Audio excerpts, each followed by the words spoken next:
Boa noite, irmãos. É com muita alegria que nós estamos hoje, mais uma vez para falar sobre a ação de Deus no meio do seu povo.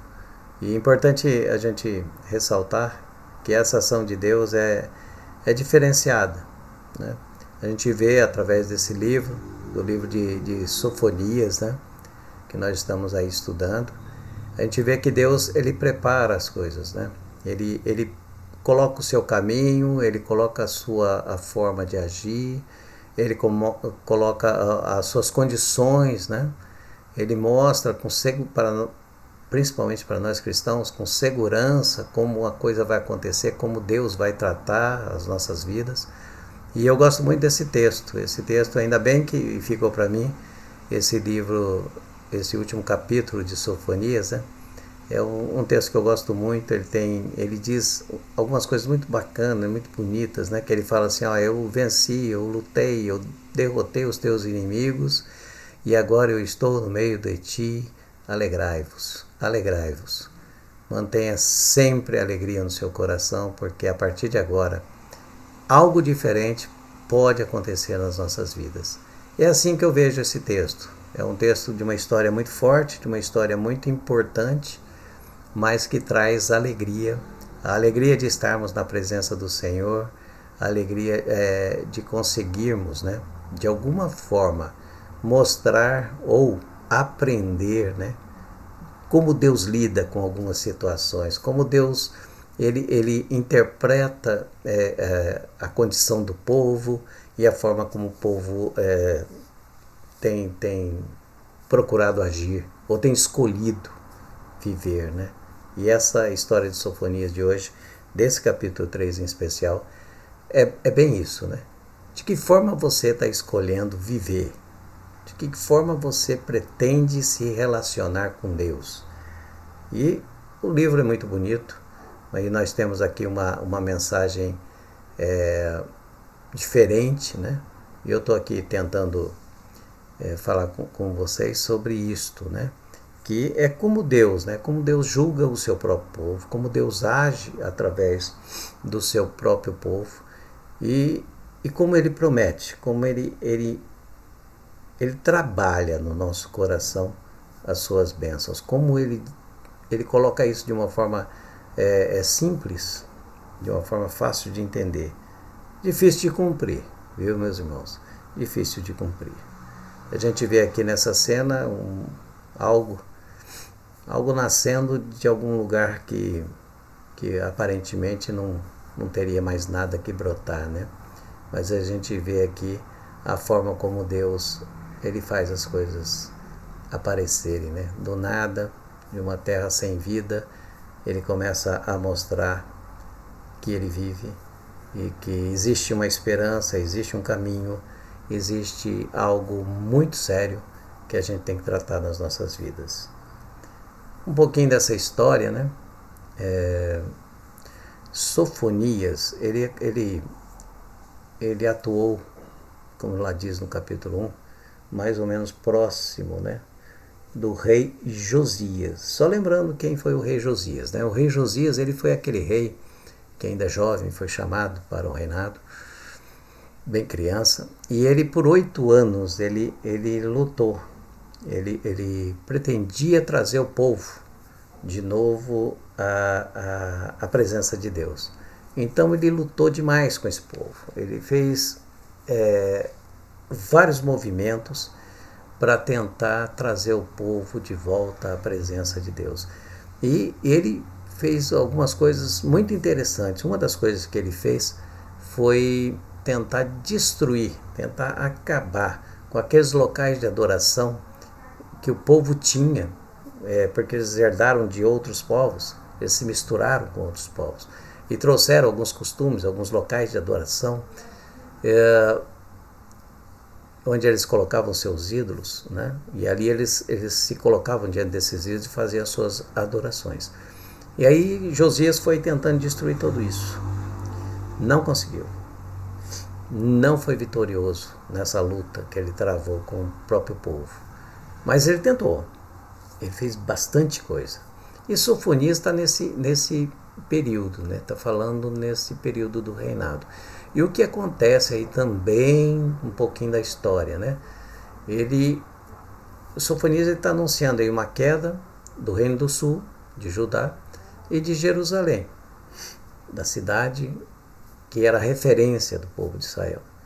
E por que isso ia acontecer? Porque existia uma degeneração religiosa que ali reinava. Tanto é que o próprio rei Josias ele percebeu isso. Com toda a sua investida para tentar fazer uma movimentação no povo para trazer de volta a presença de Deus, ele não conseguiu. E Sofonias, então, ele começa a ministrar durante esse período de recuperação política, de recuperação social dentro do Reino do Sul. Então, o que acontecia? Como é que estava o mundo ali, né? A Síria, vocês lembram lá no tempo de Miqueias, eles estavam ali para entrar no Reino do Norte, eles invadiram o Reino do Norte, foi uns 60 anos antes, um pouquinho disso, aí estamos falando em 722 a.C., Sofonias foi lá em 628 a.C., então falando aí de uns 80 anos depois, por aí. E só que aí aquele povo que tinha invadido o Reino do Norte, ele também já não estava mais forte, né? Ele já não era mais o povo, ele não era alguém a ser derrotado e temido. Ele já estava com as suas fronteiras ali sendo ameaçadas. Eram os caldeus, os medos, eles já estavam querendo já invadir e ameaçavam as fronteiras da Síria, né, do reino todo-poderoso que até então tinha sido estabelecido. O rei Josias, então, que era o rei do Reino do Sul, nessa época, havia arrancado Judá dessa, vamos chamar assim, fossa religiosa, né, para onde os reis anteriores, Manassés e Amon, tinham empurrado o povo de Deus. Eles tinham permitido toda essa ascensão de adoração a outros deuses, né? E a reforma era a palavra oficial desses 8 anos aí que a gente vê, de 628 a 622, foram 6 anos, depois teve mais 2 anos de total, acho que foram 8 anos que ele tentou, né? E quando ela tem ali o seu auge, né? Quando o livro da lei foi encontrado lá no templo. Acharam o livro da lei nas ruínas de Judá, nas ruínas de Jerusalém. Então foi bastante interessante, é uma história bacana essa história do rei Josias. No passar aqui, talvez a gente cite alguns momentos em que a gente vê esse texto aí do rei Josias.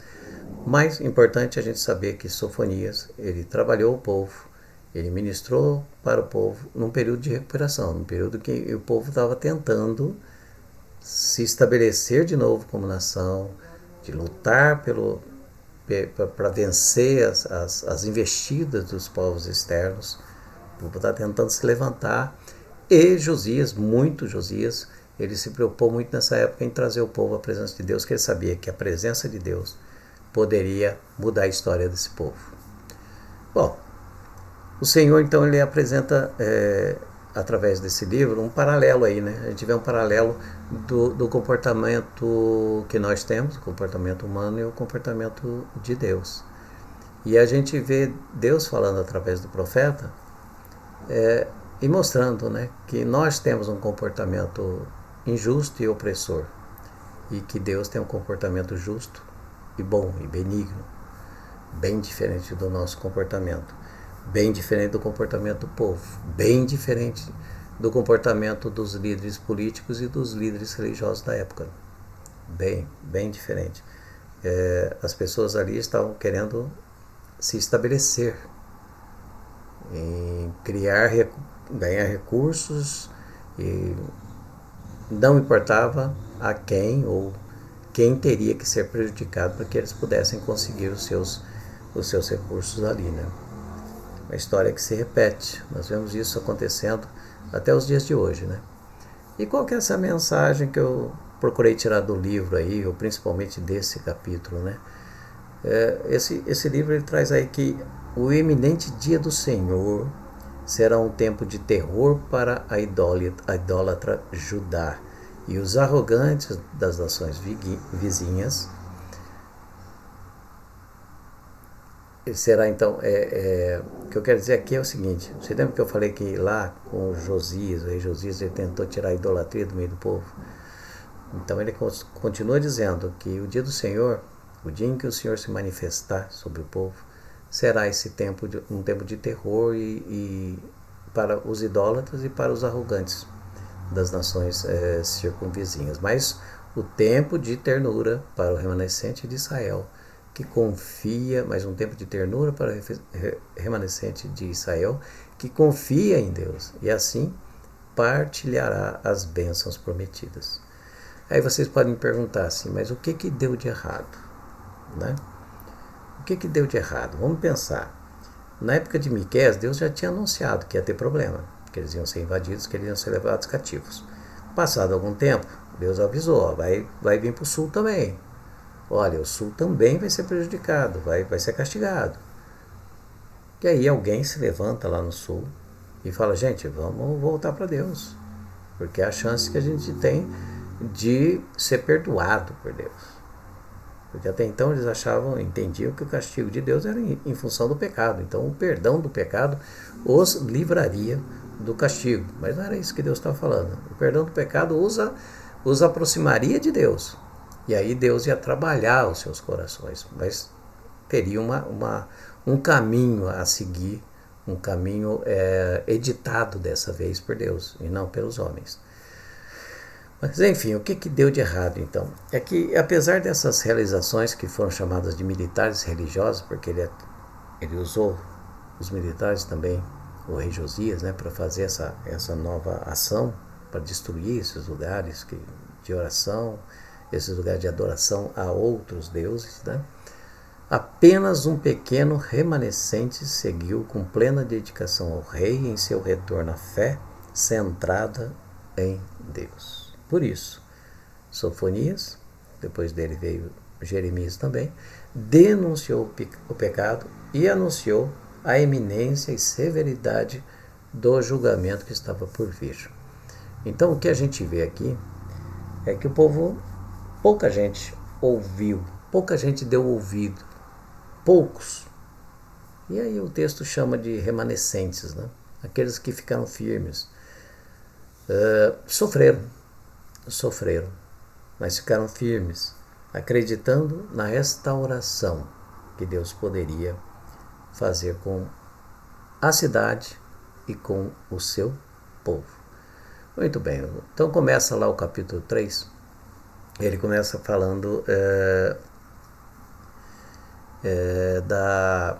do julgamento sobre Jerusalém, especificamente sobre Jerusalém. Os primeiros 7 versículos ele fala sobre Jerusalém. Então, após ele anunciar que o julgamento sobre as nações, o profeta voltou a anunciar uma aflição sobre Jerusalém, por causa da posição favorável daquela cidade entre as nações. Esperava-se mais obediência, assim haveria uma punição maior pela desobediência. Isso nos preocupa hoje, né? Ele está dizendo aqui, nesse começo de texto, que Deus espera mais daqueles que são chamados por Ele. Então, ele esperava mais obediência, né? Ele esperava que o povo dele fosse referência, né, para os outros povos, que o povo desse conduzisse, né, as outras nações para se aproximar de Deus, porque o povo deles, a gente vai ver nesse capítulo, que não era exclusivo, não era só esse povo exclusivo, que se considerava somente eles, né? Deus estava pensando nos outros povos, Deus queria que o povo de Israel, de alguma forma, levasse os outros povos à obediência e a crer, e a esperar, e a se aproximar de Deus também. E aí a gente vê no verso 2 que esse povo não aceita a correção, né? O povo de Jerusalém não está querendo aceitar a correção de Deus, né? A gente vê que pouca gente aceita diante do povo, mas existe um grupo grande que não quer essa correção. E aí Jerusalém logo, logo vai aprender que a rejeição da correção de Deus vai levá-los à destruição. Eles também não se aproximam de Deus. E é interessante porque Deus fala assim: eu habito no meio de ti, gente. Eu estou aqui, estou acessível, né? E eles se recusavam a se aproximar de Deus. Eles seguiam seus caminhos. Aliás, eles não queriam muito se aproximar de Deus, não. Eles queriam mais seguir os seus caminhos e que a bênção de Deus recaísse sobre eles, porque eles eram um povo escolhido de Deus. Basicamente é isso. É como se hoje em dia nós, como cristãos, um dia aceitamos Cristo, chegamos à presença dele, aceitamos o seu sacrifício, entramos para a igreja, não fazemos nada, não queremos nada, nos aproximamos de Deus e ainda queremos acreditar que de uma maneira maravilhosa Deus vai nos contemplar com as benfeitorias que ele tem para aqueles que exercem funções ou exercem um ministério diante de Deus. Não é assim. E aí a gente vê também do verso 3 a 5, né, que os líderes políticos e espirituais, já comentamos isso, né, os políticos eram os príncipes, os juízes, estavam todos contaminados, todos agindo por interesse próprio. E os líderes espirituais, que eram os sacerdotes e os profetas, eles também já estavam contaminados, porque em algum momento eles fugiram do padrão de Deus, né, o padrão fiel de justiça e retidão. E como eu sempre falo, né, não foi da noite para o dia que isso aconteceu. Foram fugindo aos poucos. Lá em Deuteronômio, no capítulo 18, a gente vê que Deus não quer que o povo se misture com os outros povos. E ele fala algumas coisas porque ele não queria, né? E uma das coisas que a gente percebe, que está muito claro no texto, é que ele não queria que nós tivéssemos outros deuses além de Deus. E aí a gente vê que a manifestação dos sacerdotes, em que deveriam de alguma forma instruir o povo para que não cedesse, não se contaminasse com os ídolos pagãos da época, com a forte inserção de deuses provenientes dos outros povos, essa não manifestação condena qualquer liderança diante de Deus. É como se nós hoje observamos, como membros da igreja, como membros do corpo de Cristo, observássemos coisas erradas e aos poucos a gente vai aceitando porque fica bom aceitar. É melhor não discutir, é melhor não correr risco nesse momento. Deixa para lá, a hora certa a gente fala, a gente vai se pronunciar. E essa hora certa nunca chega. É isso que está acontecendo aqui com o povo. E a Bíblia nos mostra, através do final do versículo 6 e 7, que esse povo de Judá, esperava-se muito mais dele, porque ele foi destinado a trazer o seu povo de volta para o Senhor. E quem é esse povo, né? Quem é esse povo que nós estamos falando? A gente vai ver daqui a pouquinho o que Deus fala, né? Eles preferiam seguir o caminho do pecado. Porque quando você não adota o padrão de Deus, quando você não persegue o padrão de Deus, você persegue o padrão da sua própria vida ou o padrão que o mundo te coloca. E aí você tem que escolher realmente qual caminho que você quer seguir. Lembre-se, o Senhor habita na cidade. O Senhor é facilmente acessível. Você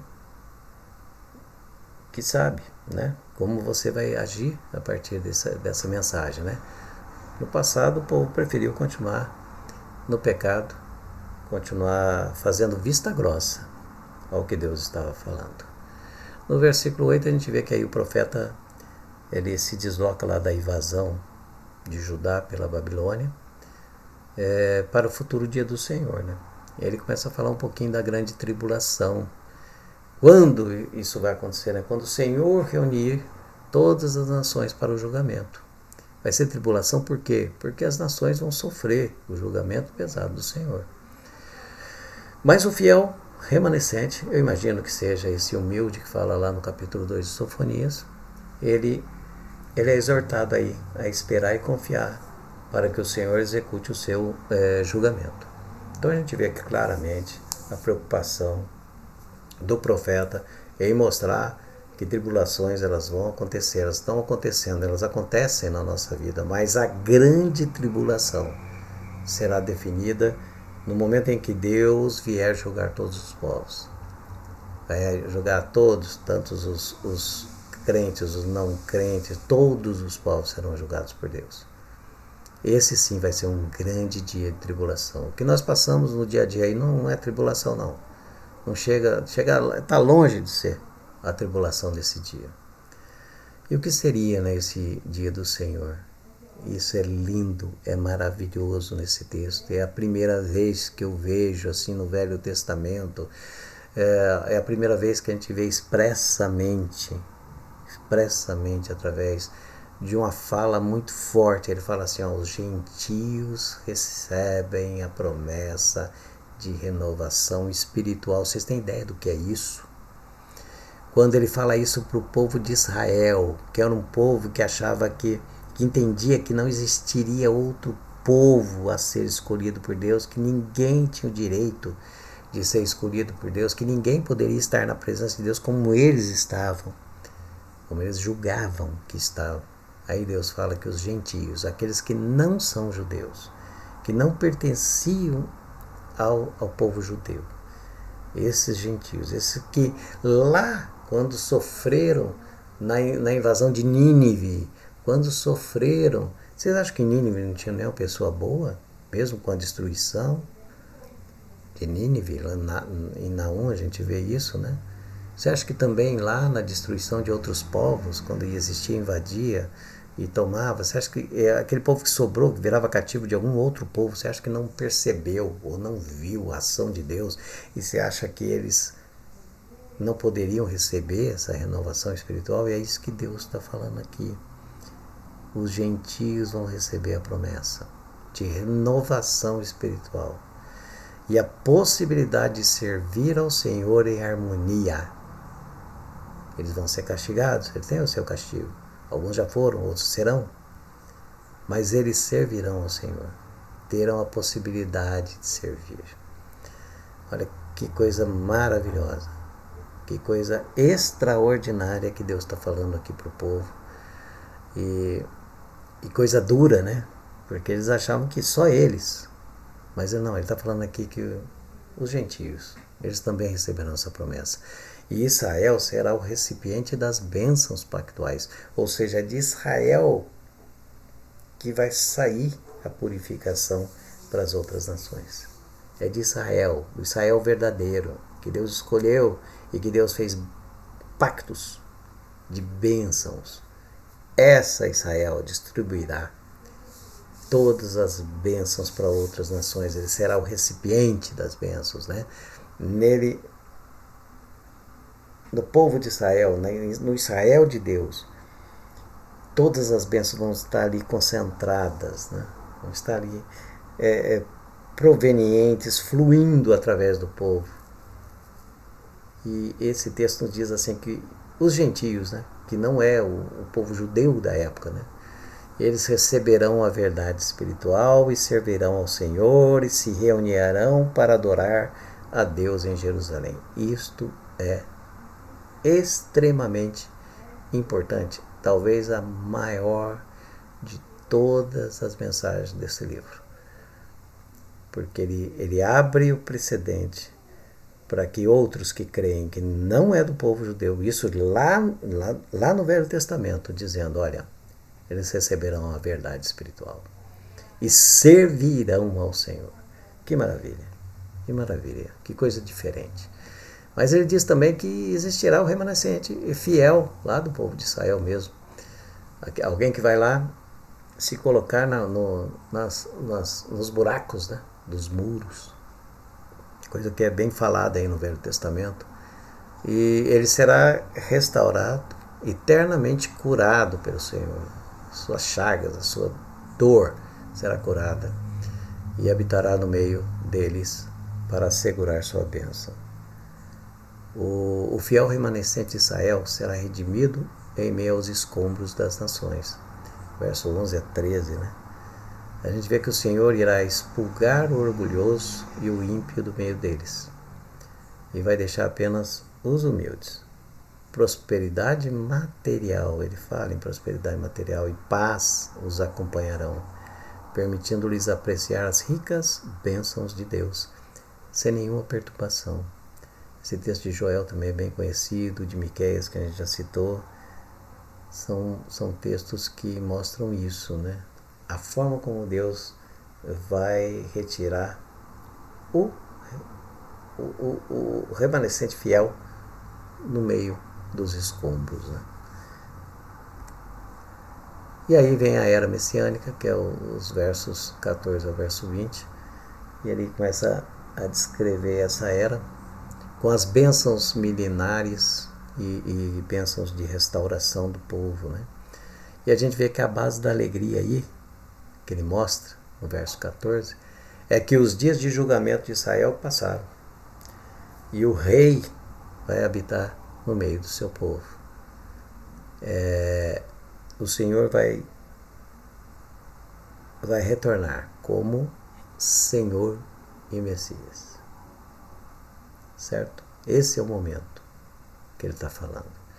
E fala que Jerusalém se regozijará com a sua absolvição e que no Senhor ela estará segura. Verso 14 a 17 ele mostra tudo isso, que o povo irá cantar de alegria, vai se regozijar, vai ficar feliz, vai viver esse momento de perdão, de proximidade com Deus, de proximidade eterna com Deus. Esse será um momento de muita alegria, de muita segurança. E ele diz também que Israel será liberto, reunido e elevado a um lugar de preeminência no mundo. A gente vê que lá no passado, lá em Deuteronômio também, a gente vê que houve algumas promessas, alguns pactos, né, que foram feitos entre Deus e o povo de Israel na época. E esses pactos são confirmados. Israel será restaurado a um lugar de honra e reputação entre as nações, porque ela será o recipiente das bênçãos de Deus. Basicamente por isso. Por fim, irmãos, eu queria só deixar uma mensagem desse livro, lembrando que os gentios começam a ter lugar e espaço no plano de Deus através dessa fala de Sofonias, e dizer também que o livro traz uma mensagem de esperança e de segurança em todos os planos anunciados por Deus para aqueles que se curvam diante dele e permitem a ação da providência divina sobre todas as fases de nossa vida, de forma integral e eterna. Isso é fundamental, é a gente crer apesar de. O crer apesar de é muito importante para a nossa vida. A forma como Deus, ele trata, ele permite, ele dá o prazo, ele dá a forma, ele concede o benefício, e a forma como nós damos o nosso prazo, concedemos os nossos benefícios e acreditamos, tem sido muito diferente, desassociada do que Deus tem feito e do que Deus quer para a nossa vida. Então pense nisso. Deus, ele dá o tempo, ele permite, ele concede que a gente se aproxime, ele concede que a gente aprenda diante dele, e nós, muitas vezes, damos o nosso tempo de distância de Deus, nos permitimos ser contaminados e esquecemos que a providência divina, ela está acima de tudo na nossa vida. Ela tem que ser de forma integral e ela tem que ser eterna. E apresenta o tempo, esse livro apresenta o tempo do retorno do Messias, que é muito interessante e muito importante. Quando os judeus serão reunidos e se tornarão fonte de bênçãos para o mundo, cumprindo o destino original de Israel. Ou seja, o povo vai se reunir e Israel, sim, será fonte de bênçãos, será o recipiente das bênçãos, será onde Deus irá cultivar todo o seu bem-querer para as nações do mundo. Só que para todas as nações do mundo. Para todos aqueles que se curvarem diante dele. Essa é a mensagem do livro de Sofonias.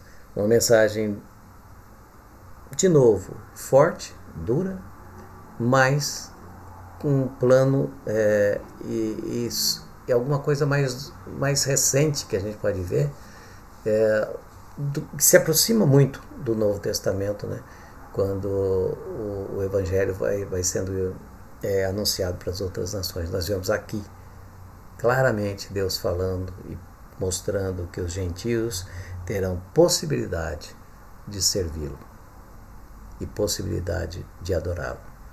E certamente estarão nesse dia final recebendo de toda bênção de Deus através do Israel espiritual separado por Deus. As nossas fontes de pesquisa foram aí o livro de Naum e Sofonias, escrito pelo pastor Hernandes. Temos também o Champlin, que a gente tira algumas coisas aí do comentário bíblico do Antigo Testamento, e eu usei bastante um comentário aí dos profetas menores, do Feywerk, da editora Vida, de 1988, bem interessante também. Isso tudo enriquece aí o nosso trabalho, enriquece também os nossos estudos aqui como Escola Dominical.